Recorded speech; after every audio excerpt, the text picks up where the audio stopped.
And welcome back in for another bunker bracket breakdown. Cody Chaffins along with 24/7 Sports Rusty Mansell. We did it last week. Now we are through round 2 and on to the quarterfinals. Rusty, we'll break it down classification by classification. We'll start in 7A. As we take a look at the matchups, Lowndes shuts out Westlake, who was a 1 seed, 24-0 on the road. They move on and take on Grayson, who knocked off Norcross. That will be at Grayson next week. Hillgrove and Milton, as they both moved on this side of the bracket. Milton beat Mill Creek 24-3. What stands out there? I think everybody in this bracket's a little bit nervous about this team because athletically they can be as good as anybody in the country. It seems like they're playing a lot better, and we'll see this week as they're going to play a tough Lowndes team. What a game to win on the last play of the game, a field goal, ending Dominic Blaylock's high school football career at Walton. But Phillip Ironside and Hillgrove continue to impress. This is going to be a great game. Jordan Yates, Georgia Tech quarterback commit Milton, fantastic player. All right, on the other side of the bracket, Tift County, who came in as the at-large. Oh, man, they're team 32 here. They move on, beating East Coweta. Archer beat Parkview in a close game, at least it was late. They will host Tift County next week, and then the bottom of the bracket, incredible. Yeah. It's one we kind of looked at early, but North Gwinnett, defending state champions, in a rematch of last year's state title game. This time will go to Colquitt County. And the story there is, remember, we had the snow at Mercedes-Benz last year, so they had to move the finals to home sites. It came down to a coin flip.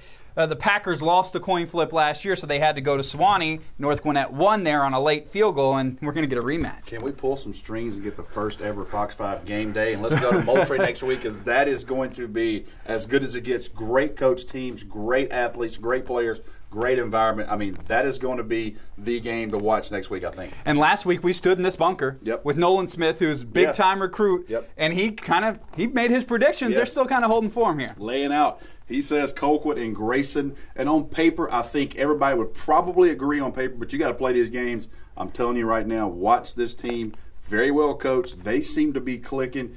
Huge win tonight.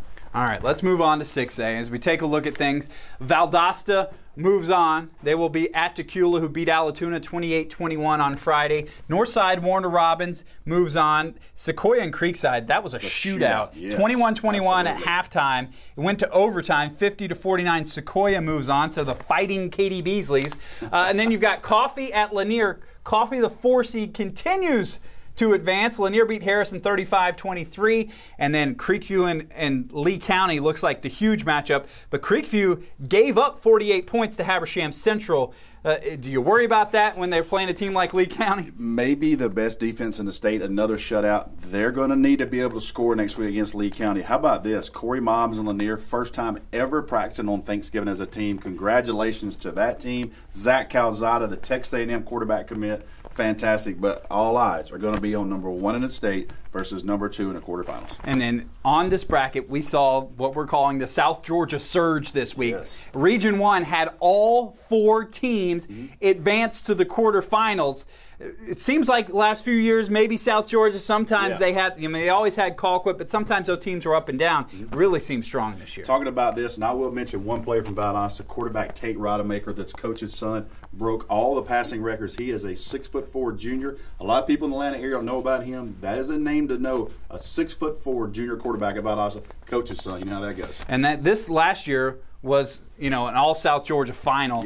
We could be headed that way again this year. All right, let's roll down to 5A, and we got to talk about the one thing where the big arrow is first. Last week, I don't want to say you called out Buford, but you put them on alert. I did. And they woke up. I did. I tell you what, I told the Buford, the Wolf Nation, you better be ready to play Cal because they got a great team. They got a senior quarterback. Guess what? Buford was ready to play. They answered any questions. They were tweeting at me. If it takes me to fire them up, John Ford owes me a big dinner.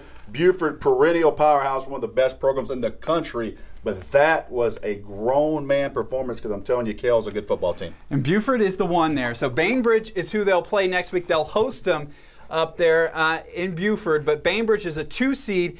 Buford's the only one left on this side of the bracket, so they've definitely got to be the favorite. The Fighting Kirby Smarts come up. And then on the bottom side, you got Carrollton at Stockbridge. Stockbridge over New Hampstead 25-6, both kind of rolling in, even not as 1 seeds. It's 2 great coach football teams. I talked to Sean Calhoun twice this week. He was quietly excited about where Carrollton is right now. They made the switch to a freshman quarterback. We talked about MJ Morris last week. Carrollton could be peaking at the right time, but I do think Buford is the favorite on this side. All right, other side of the bracket in this quadrant, you got a huge matchup. Yep. Dutchtown in our High Five Sports Game of the Week beat Griffin 28-7. They move on. Rome over Cedar Shoals, not really a shocker there. Now they had the universal coin flip this week, GHSA. They started doing it last year, so all these coaches aren't meeting at a random Waffle House somewhere in the middle of the night. So the top one. So all the ties, if it's even seeds, the top hosts next week. So Dutchtown gets to host Rome. The Wolves have to go on the road. Well, Rome's looking to win their 40th in a row, and they haven't been on the road a ton. Now, they've handled business, but I want to see Dutchtown matched up with this team, perennial power. Coach Fed, I love you to death. You got a great program. I think you can see this coming. Rome and Warner Robins, a rematch of the state championship. And again, that one was at home last year for Rome. That will be a coin flip next week if both of these teams win, so you can see. But Dutchtown has earned the respect, and they're going to play the defending state champions and see what happens. The fun thing about this time of year, you get to the quarterfinals. You talked about practicing on Thanksgiving. Yep. And for us, a lot of these teams we've heard before, and a lot of these teams have history with one another, and that makes this fun. As we move on, we can talk about some of that history. Mary Persons, they are scoring a ton of points. They continue to score in the 60s. They did on Friday night, beating Woodward Academy 65-21. Marist and Pius, they played earlier this year. Pius won Friday night. Marist won like they did in the playoffs last year. So Marist at Mary Persons, they played in the second round back in 2015, and Marist won. But that'll be interesting there. Of all the teams and all these brackets, I do this for a living every day. I know the least about this team, but I'm impressed with what they're doing. I want to see them go against Coach Chadwick and his bunch because I know they're going to show up and perform. I'm very curious, is this a team to win it all? Is this a big threat? And they will go to the pit next week at Mary Persons. Baldwin Braves move on from Milledgeville. Cartersville beats Ridgeland 41-7. We thought that's a top 10 showdown. Well, Cartersville flexed their muscle again. They go to Milledgeville next week. Well, you look, and we talked about it last week, quarterback T. Webb's getting hot. Unfortunately, last year, this is where Cartersville ended the Trevor Lawrence era. T. Webb, as a junior quarterback, gets his team into the quarterfinals. No stranger to state championships in Cartersville. This team is another one of those that could be peaking at the right time. All right, other side of the bracket, the defending champs who beat Cartersville last year, Blessed Trinity, over North Oconee Friday night, 35-10. They will go to Eastside. The undefeated Eagles are rolling right along, beating Burke County. Coach Troy Hoff and his bunch, now look, quietly not getting a bunch of attention, but they are winning games. They've got a lot of speed, very impressed with what they're doing.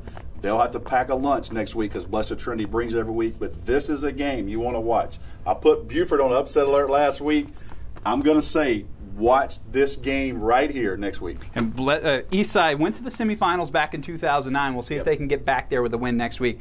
And then Troop at Cairo. Troop is a team who you talked about. I love their draw. You lose to Cartersville, but everybody has. And so Troop went to Pickens, got the win in Jasper, and they move on to go to the Syrup Makers next week. It's always tough to go down a place like that, but I'm telling you right now, Troop is very athletic. They're big and they're fast.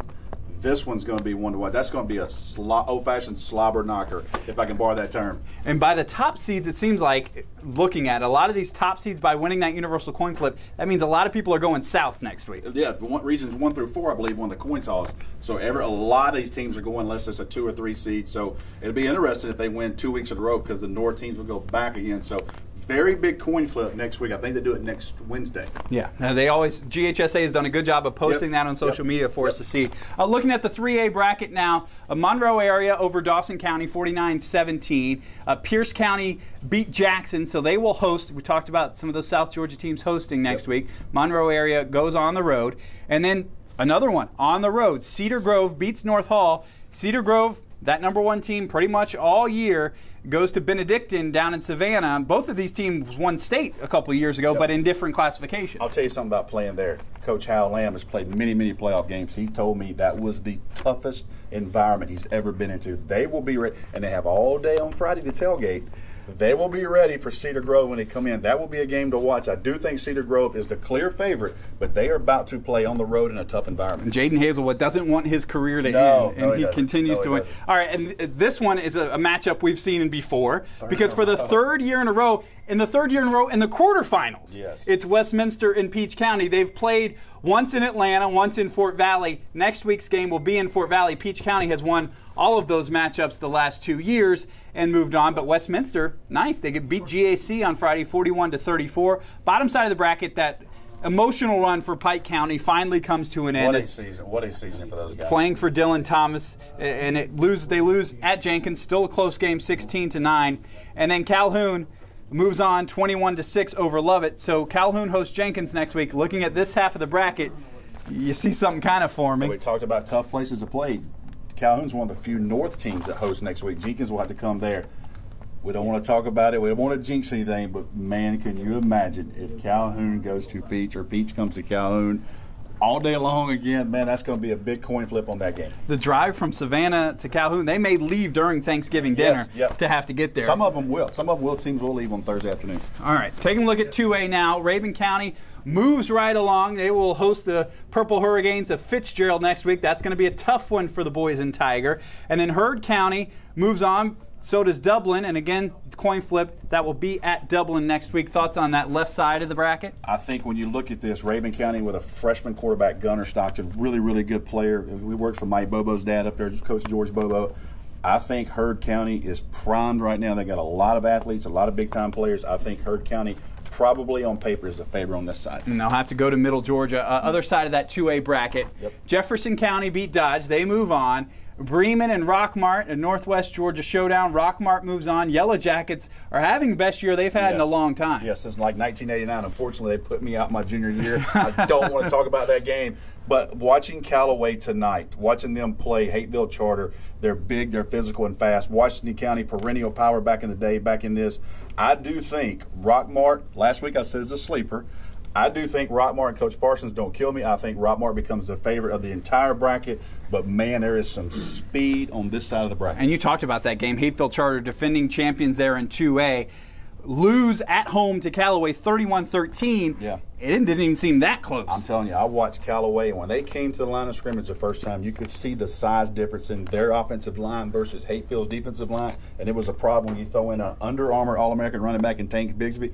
It was a problem, and Callaway just pulled away. They didn't have enough for them. So does Callaway, they become the favorite at this point? I think Rockmart is still the favorite. Okay. Rockmart beat Heard. Heard beat Callaway. You got to play the games. But I just think that this team right here, senior quarterback Dylan Bailey, great coaching staff, great group, speed. But I'm telling you, these four teams right here are fast. Anybody can win. But if you have to say on paper, I'll say Rockmart becomes the favorite. Everybody way outside the metro area there, yes, which definitely. is very interesting and very fun. Class A Public, same kind of thing. Yep. We had Commerce, one of our local teams, move on, beating Mitchell County. They will go to Irwin County, the #1 seed next week. Yep. Bottom of that, you've got a 5-4 matchup. Green County Tigers with a first-year coach moving on. Congratulations as they hosted Chattahoochee County. We'll go to Pelham. It's kind of an upstart from way down South Georgia. I'll give you a name, Kendrick Patterson, a junior quarterback at Pelham, 6'4" kid. He's playing for Dondrell Peekins down there at Pelham. So former South Carolina quarterback. But I will say this, on this side of the bracket, no question about it, Irwin County is the team to beat. All right, and then you've got Schley, knocked off Tryon on Friday. They will go to Marion County next week. Clinch County at Mount Zion Carroll, who is moving on. I saw them play Darlington and beat them earlier this year. They have got some speed on that team right there, so they are very impressive. I think they'll be tough, but Clinch County, perennial power in South Georgia. That's one of those teams that we're, again, always talking about this time of year. And finishing up with the Class A private bracket, Holy Innocents falls down in Savannah to Calvary Day, who moves on. Athens Academy, they got the bye in the first round, but they knock off Mount Vernon to move on. They're the #1 seed in this. North Cobb Christian, this will be a fun 5-4 next week. North Cobb Christian at Prince Avenue Christian could be interesting. You know what? You can see it coming, too. We don't want to jinx anything. Athens Academy and Prince could rematch, but I'll say this, Brock Vandergrift, the 2021 quarterback, sophomore, he got offers from all over the country. This is a very good team, as you well know. This will be an interesting game, but this could be Athens Academy and Prince in a week and a half, 2 weeks, so that'd be interesting real quick. That would be a lot of fun. Fellowship Christian ends Riverside Military's run. They will go to Savannah Christian next week, and Darlington, who you talked about, will go to Elka. Yep. And I know Elka's in here as the #3 seed in the power rankings, but they've got to be the team to beat again. Not one team over here would say they're the #3 team. Look, Darlington, Tommy Ather does a fantastic job. Daughter Molly cheers up there, so I've got to give the Tigers a little bit, but they're going to have their hands full next week with Elka. I think is on paper the #1 team, and I think it's going to wind up being Athens Academy Prince winner versus one of those. So a lot of these teams now can start smelling Mercedes-Benz Stadium and what it's going to be like to play there. It's time. And these teams get to practice on Thanksgiving. What That's a cool huge. tradition. I did it once, and that was one of my favorite memories of my senior year, practice on Thanksgiving morning. All right, we'll see if they can move on to the semifinals next week. We'll be back in your face, of course.